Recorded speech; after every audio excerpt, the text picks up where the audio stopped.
Family, welcome to another episode of Financial Freedom. I am your accompaniment on this journey and your host, Derek Brown. Thank you so much for tuning in. And as always, you can find us on Facebook and other streaming sites as well, like Roku, at The Hope TV. One word, same handle, at The Hope TV. Look, we have a wonderful show right now. One thing that's come up in the midst of this pandemic is that people have been getting retrained, going into different careers, really making a pivot in the midst of a pandemic. So once I came across this lady with a breadth of experience and experience in a pivot, I figured she would be a great person to interview on the show.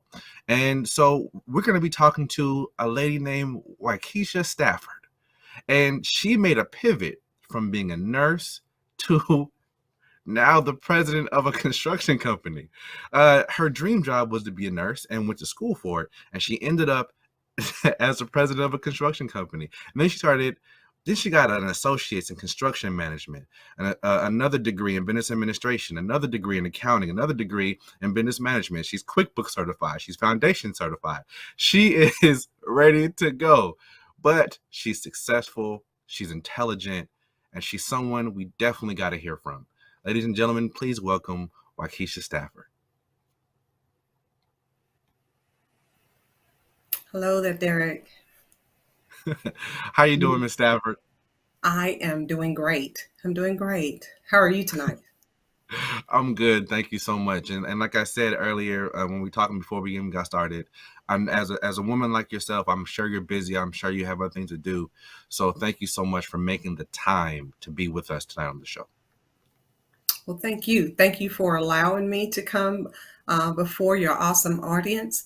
And thank you for just giving me an opportunity to just speak of my experiences. It is truly an honor. Whether you know it or not, you are truly a well-famed person. Hope TV has really blast. They have made their debut and they have really stuck and stayed. So I'm just going to say we're looking forward to bigger and brighter things as you continue to grow. So again, thank you. Tell me more beautiful lies. Tell me more. I would not do that. I would definitely not do that. But one of my executive producers, Jennifer Carner, actually brought you to us, and I'm so appreciative of her. One of our other valuable team members, AC, facilitated so much. So whenever I'm given that kind of shine, I have to refer back to my team because they've been so good to me as far as allowing me to do this job the way that I can. So you just hit a milestone going back to your home city, doing something big. Tell us what that was. Well, I am from Macon, just like Pastor. And as you can tell with him, myself, I'm the same. I love my city. I do. Yes, I do currently live in Atlanta, but I love my city. And Macon has afforded me the opportunity to go back and actually rebuild my high school, my alma mater. Not only the high school, but the middle school, because they're right beside each other. About a $45 million project. And for a minority company, that is huge. And to just go back, walk the halls before we tore majority of the building down, it was a bittersweet moment. So I really enjoyed that. Thank you. Thank you for mentioning that. Definitely. That's beautiful. But it's a thing that you can go back to your home and actually make a tangible impact with a company that you're running. Like that's not everybody can say that. That's a wonderful thing. Go ahead. No, go ahead. Well, it is something different. It wasn't something I expected. If you would have come to me in my 20s and asked me or told me that I was going to be doing construction or even doing anything outside, I would have told you need to sit down somewhere because that was not me. So let's dig into that because one thing I saw in your bio that was so interesting is that you were a far cry from construction. And with so many people looking at different things and even starting online businesses and trying to figure out if they should leave their profession, even though you may have made your decision at a different time, I think the wisdom is still important when you're trying to make that pivot. You started off having your dream job as a child being a nurse. Tell us a little bit about that. And was it because that was all you saw, or what directed you down the healthcare field? It's one of those things that in the 70s and 80s, there were certain jobs that you looked at as those financially stable jobs. The health field Okay. has always been that. Yeah. Additionally, I've always been that caretaker, attentive to people, attentive to detail, and I thought nursing fit that so well. Okay. I didn't want to be the doctor because I felt like the doctor was so, there was such a space between doctors and patients. So the nursing seemed very hands-on, and I was so excited about it, and had gone into the part you don't know is that I had gone into the military. I had gone into the Oh, military as a medical specialist. So that was kind of my stepping stone to give me an right. eye opener to the field. And so I was really excited coming out of the military, having been a medical specialist. It was just a stepping stone for me. So to go into nursing was something I just look forward to.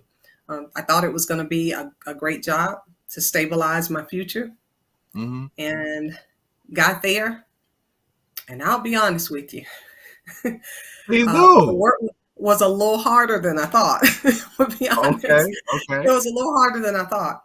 But Okay. additionally, I was working for a construction company, and Mhm. that was just that, that bridge to kind of maintain you while you're in school. So I Right. figured being in school, working, I'm good. So I'm at a So let me ask construction you, company. Go ahead. this before we get too far off of the Oh, nursing okay. thing. As a woman, as a Black woman, did you feel welcome in the nursing field, or was it something that you still kind of had to forge ahead once you got there? I'm going to say that in the military, in the nursing field, it was far and few. Okay. You did not see a lot of minorities in the nursing field, in the military at that time.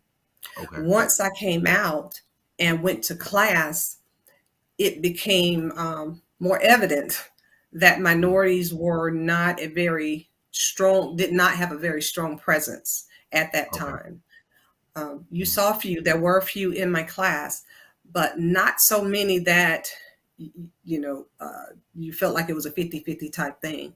So it was a challenge. I think part of that, our language, some of the background, it really counteracted us progressing in that field, even in the What does that classroom. mean? Help me understand what that means. What does it mean with that background, your language? Is this because you know from a country part of Georgia, or was it? What do you mean by that?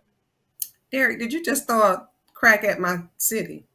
Watch it. No. You know how I feel Look about now, Macon. look, my father's Okay. from Alma, Georgia.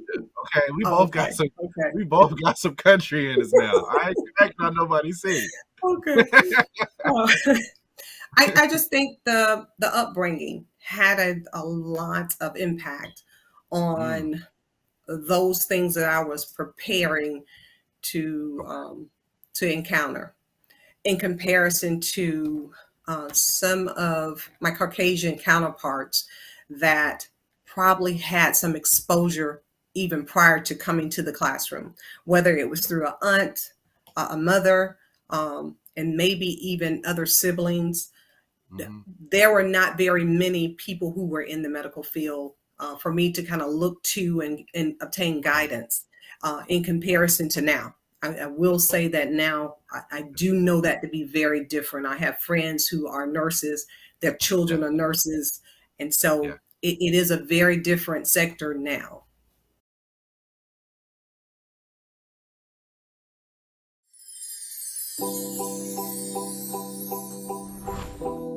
Looking at those areas of how you became who you became, and then looking at what were all the influxes that interfered with all of the stuff. We don't like to do that. That's too much work, Selena. Sometimes you have to take it in small pieces, in small fragments. You can't just run through it and say, okay, let's merrily do this work. It'll be fun. No, it's not fun work. It's painful. But we have to do it to get through it.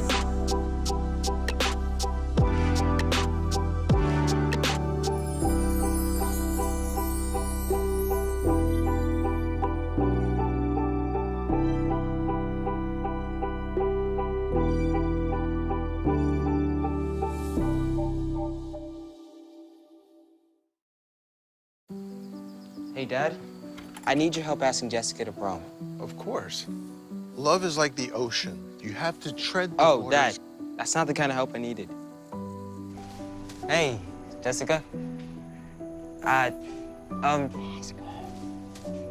Will you go to prom with me? Yes. You don't have to be perfect to be a perfect parent. Thousands of teens in foster care can't wait to share their first with you.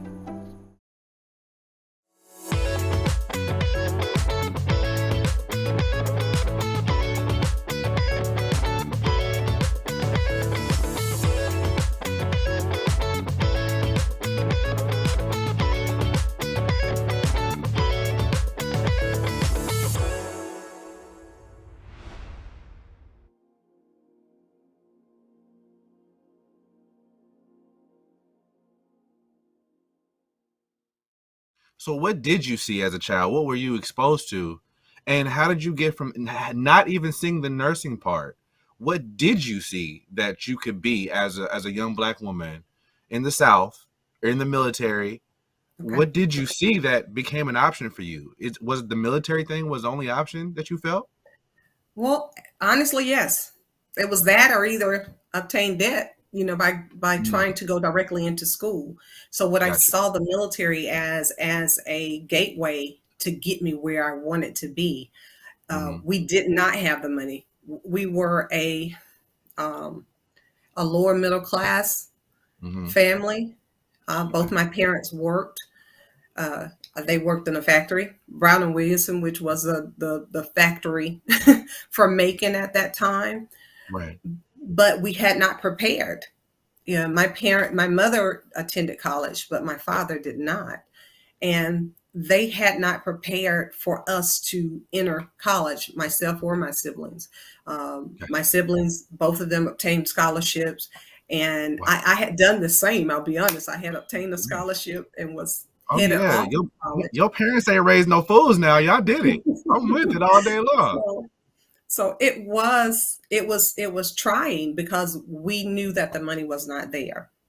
And I think I was a little nervous about taking the chance of saying, hey, I'll definitely be able to maintain going through school and continuing to have the scholarship money there. So being the oldest, I said, well, let me show them a different path. And I thought going into the military, the GI Bill at the time was like this big rave. So Right. there was money there for me to be able to go to school. So my thought was go to the military, get some training, but the main purpose was to obtain the money so that I could go off to school. Got you. So, So you go into the military, you're in the medical field in the military. You get Mhm. out, you go to school. You realize the dynamics as far as ethnicity, you're still a minority in the room. What help me understand here, because when I listen to your story and you're in nursing, you've been having this goal for a while. I know me. If I put up a goal for something, you're gonna have a hard time telling me not to go or having me make a left or a right. You're in school, you step into this construction job to help pay the bills as you go. What kind of began to signal to you that you might not have to make a change? Have you ever had an opportunity to step into a classroom or a setting and the anticipation of gaining knowledge or gaining any type of wisdom was not something that you notated as you walked into the classroom? Mm, And you go into the classroom and you sit down, and there's this abundance of wealth of knowledge that comes to you, and you get yeah. excited. Well, that's Okay. what happened with me. I had this Okay. job that I'm just going to, was not interested. Matter of fact, I was the only one at the job. He had just hired. This company had just started. Okay. It had just started. I come in and I am the only office employee. I'm the Wow. receptionist. So I come in as Okay. a receptionist. I'm sitting there majority of the day by myself. And Right. I'm a pretty organized person. So I start to Mhm. organize. And there were phone calls coming through asking questions. And sometimes I was not able to reach the right person. So I Right. said, I do not like stuff lingering. Mm-hmm. So I started to kind of peek through documents that I don't normally peek through. I'm looking at Okay. plans. I start to figure it out. I've Okay. kind of always had that knack. It's about like sports, there's no sport that I have not conquered except for hockey. I don't understand hockey yet. I haven't figured it out. But everything Gotcha. else, no one had to tell me. So that's kind of the Hmm. way I took on construction. I started to just kind of explore and became intrigued. Everything I was good at was right there before me, and it was in construction. Great in math. Um, Little do you know, there's a lot of customer service. There's a lot Yeah, of interaction with people. I would imagine. And so my gift was able to flourish there. I was able to It's, nurture people. So, yeah. it's interesting because your skill set, math, nurturing people, service to other people, that's a very strong nursing thing, but you didn't feel that same type of pull and interest in Yeah. nursing, but you Yeah. felt it in construction, a field Right. that tends to be very male dominated. I can Right. imagine you feeling the same sense of minority in nursing that you Oh, have in yeah. construction.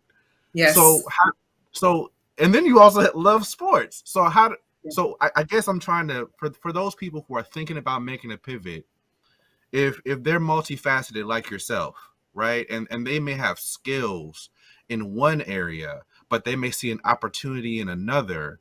Mhm. What do I follow this sense of passion, that intrigue, that sense of intrigue, or was it metered steps? I mean, one thing that we discussed briefly before the show started was, yes, it was a different time that you made the decision, but Right. still worthy of discussing because Mhm. it's not easy to make that kind of pivot. Um, what would you suggest for people who are looking at making a pivot in two different fields? I mean, these are nursing and construction are not similar. Right. they're they're not similar. So it was the intrigue that you followed, the sense of passion. Would that be an accurate statement? I would say yes. And Okay. on the surface, I would say nursing and construction doesn't appear to be the same. Right. But in From the outside actuality, looking in. yeah, Right. I'm gonna go to the construction terms. The foundation of it is Uh-huh. very much the same. We are Mm. taking care of you. You're bringing your finances to us, your money to us, and saying, hey, we want this project. And I know you've heard of plenty of, whether it's through a show or whether it's through just personal encountering with someone Right. who has said, hey, I had a project at my home and the gentleman really took me to the cleaners. I'm Yeah, I have. responsible for making sure that a project is coming together. I Mhm. am responsible for communicating what is going on between every trade and what the client desires, Mhm. all while balancing your finances. Because I have to maintain that budget. I've told you I Mhm. can do the project within a certain budget. I need to do all I can to stay within that realm and still give you what you desire. If it's not there, I want to tell you that in the beginning. I Okay. don't want to lead you down the road, and it happens where you're led down this road thinking what we have, the finances we have, is enough to get us all we want. And the responsible contractor is going to tell you from the very beginning what you really can have. I know with the church and all the things that have taken place construction wise with them, I guarantee you the finance committee, pastor, and all those who have been involved with it can tell you that there's a huge responsibility on the contractor, a good contractor that is, to be responsible with your finances. So And let me I say this before you go too much further, okay, because what I heard you say, and you correct me if I'm wrong, but there were transferable skills from nursing into contracting. very much so. So those skills created a bridge for you to be Hmm. able to say all these my detail orientedness, my ability to serve customers, my ability to look at your finances. When you come into the hospital, you bring insurance, you bring your money, and then That's right. we serve you the best we can, but then we have to pass you off to whoever has their job next. all those things transferred to construction, in which you're serving people and taking care of people in the similar fashion within the scope of your duties. That's absolutely correct. And I would offer the advice I would offer to any young person that has started on a path and they're really geared towards this path, but they're pulled or they see some interest somewhere else. I would tell them, do not turn your back on that. Don't turn your back on that. There's nothing wrong with exploring it. Okay. Don't do it solely because of the salary. Okay. I believe wholeheartedly, no different than with construction, it will come. Okay. It will come. If I am responsible at that job, I believe all those things will come. I started off as a receptionist, $7.50 an hour. Mm-hmm. And I don't make $7.50 an hour now. Okay. I mean, as a president, I hope not. Unless you are just a billionaire and you don't need the money and you really are doing this for the love. I hope you're not making $7.25 an hour. By no means. By no means. So, but I would just encourage our young people. And you're finding that out. I just listened to the Willie Moore Jr. show. And one of the things that they talked about is why more people are not returning to work. Right. It is because they are opening businesses. They are pursuing those things that probably have tugged at them the entire time. Right. And they're going to find that it's easier to pour into it. They're going to find that the hard work is worth it because guess what? It's been there. That tug has been there. Okay. And when you can pour into that and really plant the seeds, they're going to come up. They will prosper. I'm positive. And more than likely, it's where God willed them to be in the first place. So many times it's us that, make those decisions. Just like me with nursing, I made it based off of financial stability, desiring financial stability. So.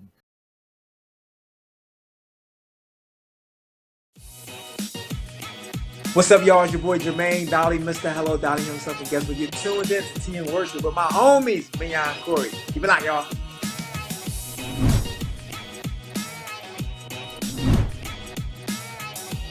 Hey, y'all, it's Candy West, and you're watching Tea and Worship with Mignon and Corey.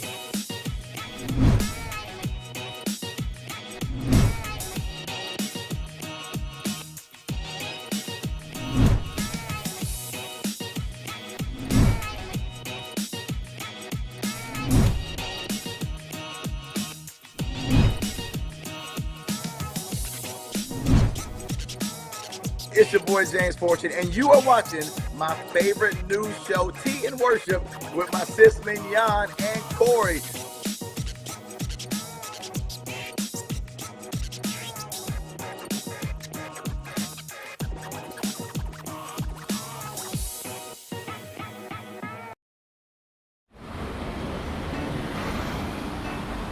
Hey, let's check out this park.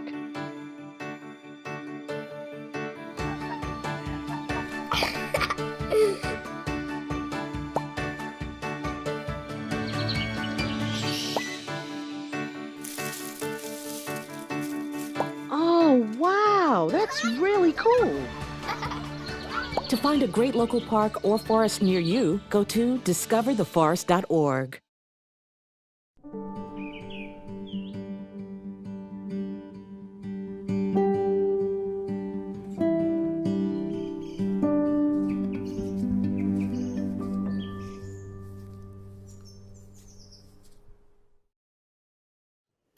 So let me ask, when you were getting ready to make that pivot, did you talk to anybody?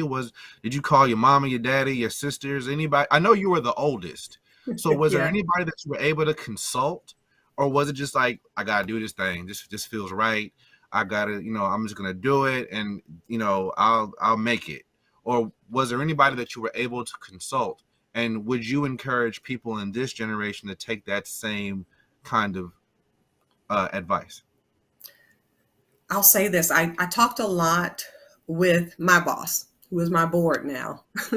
Okay. All right. I listened to his story, and he has an awesome testimony.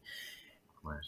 And he helped me to become at ease with making the decision, because I was concerned with what my mother would say. Do you know how much money you've spent, how much you've poured into this, and you're just going to walk away from it? And I had a mentor. She didn't know it. She didn't know she was my mentor. Okay. So I have to say, got it. She had no clue. I just would go and just little tidbits. I looked up to her.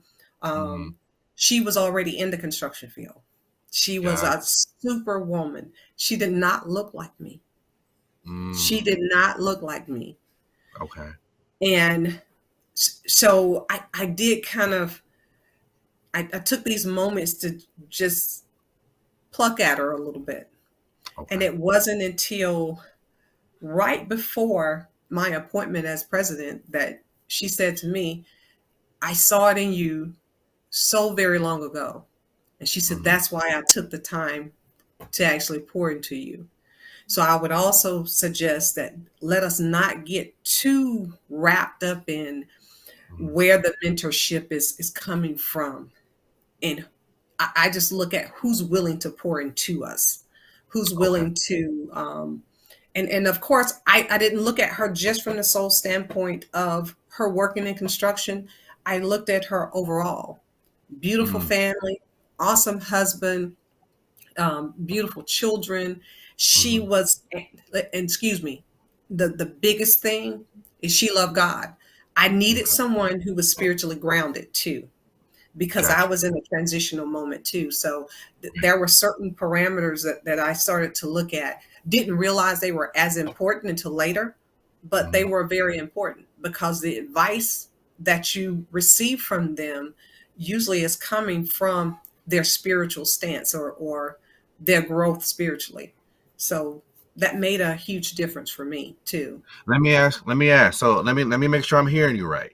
So you got ready to make this pivot. You took the time to talk to the people who were already there. One of them was the person who started the business, who is now your board. And, he gave you a little bit of advice, but it doesn't sound like he made up your mind for you at all. And then you got a mentor in that field, and you began to pluck gems from her after you kind of assessed that this person would be a healthy individual in your life.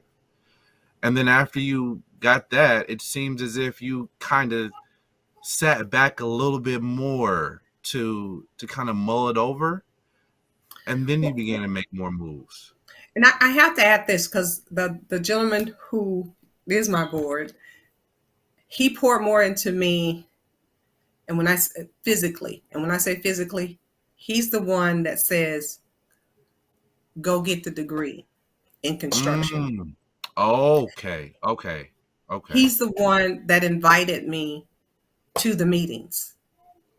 And I'm going to use this term, and I hope I don't offend anyone.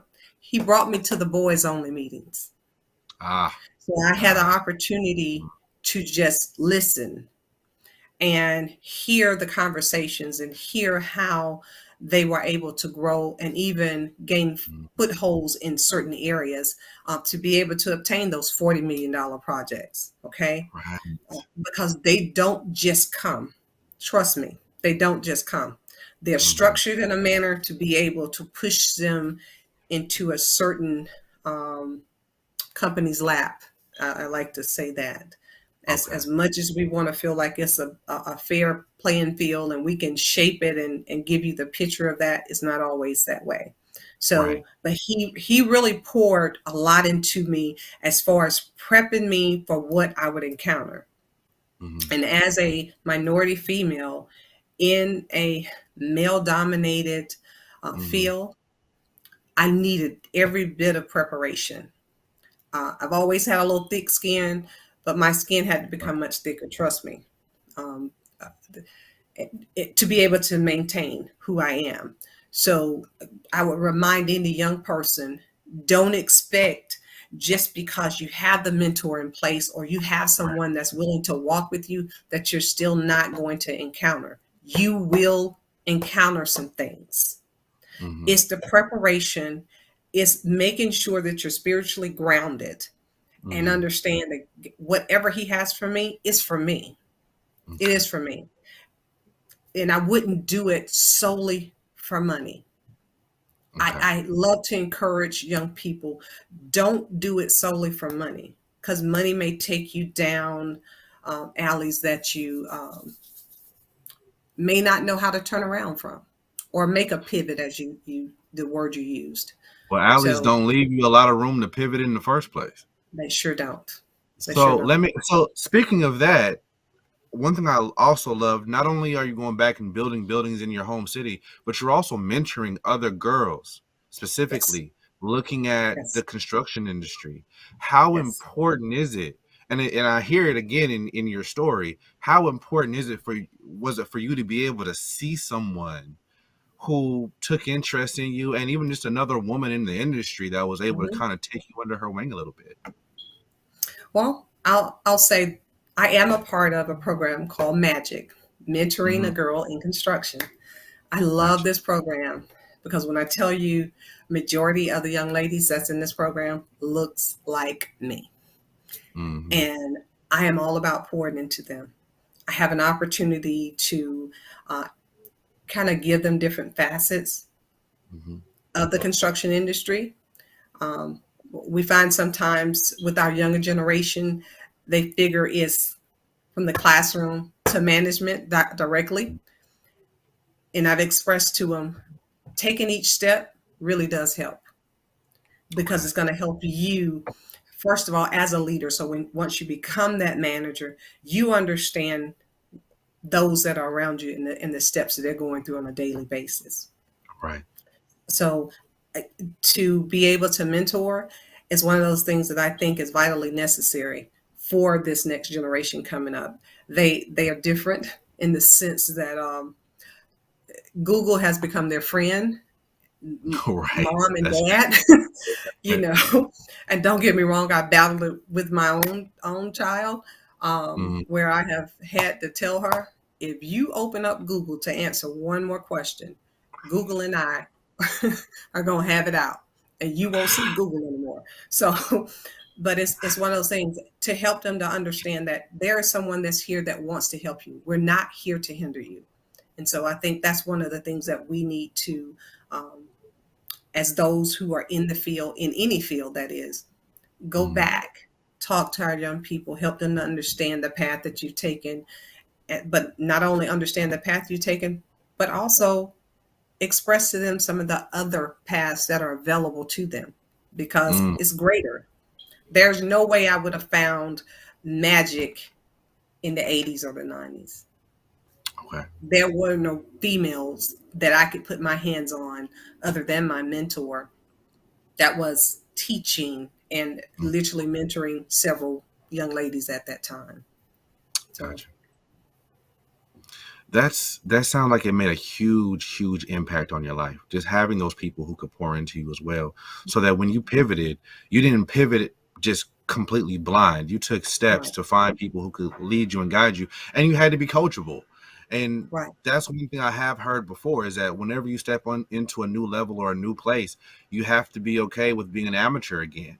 So you that's may have right, had experience in the military as a nurse or a medical aide, and then you come out and you go to school in a place where you're familiar, and then you step off into a completely new zone, and then you say, okay, I need somebody who can teach me something about these things. I need to be coachable, I need to be available, I need to be willing to learn, I need to be willing yes, to listen to this advice, I need to be that's willing right, to come into this space and know that this space is gonna have just as many challenges as the nursing, even though I'm more passionate about learning in this space. that's And right, I think that alone is incredible to your story, because many people would have dipped out. They would have left immediately when they hit that kind of resistance, especially in the time frame that you were doing it as a Black woman. yes. Um, that was nothing nice. So you deserve to be commended for that alone. Thank you, Derek. Definitely. Yeah, Thank you, definitely. thank you, Well, thank well, you. look, for this episode, we're winding down a little bit. Tell Okay. us where we can find you and your company, so that anybody that got some construction needs, they can come to your Okay. business? Okay. Well, on Instagram at Keisha Staff and Facebook, you're going to also find our company at Stafford Builders, Instagram and Facebook. So, and I am on LinkedIn at Keisha Stafford. Gotcha. Well, thank you so much for being with us. It was awesome. Thank you for taking your time, and it's so beautiful that you did so. Stories like yours need to be heard. Thank you. Thank you. Thank you, Period. Derek. You've Period. been awesome. Look, you helped me look really good. I just want to tell you that. Thank you. Look, tell the truth. You've done some in Thank the you. 70s. You was Thank you. there was Thank you. wasn't as many initiatives now as there was. You It is was well. touching, Look, you was pushing through some it- stuff. Look, ladies and gentlemen, this has been Waukesha Stafford, the president. The president. I just want to drive that home a little bit. The president of Stafford Construction and Consulting. She is doing incredible things. Ladies and gentlemen, thank you so much for joining us. Please join us again, and we'll see you again next week. Other than that, be safe out there. Thank you.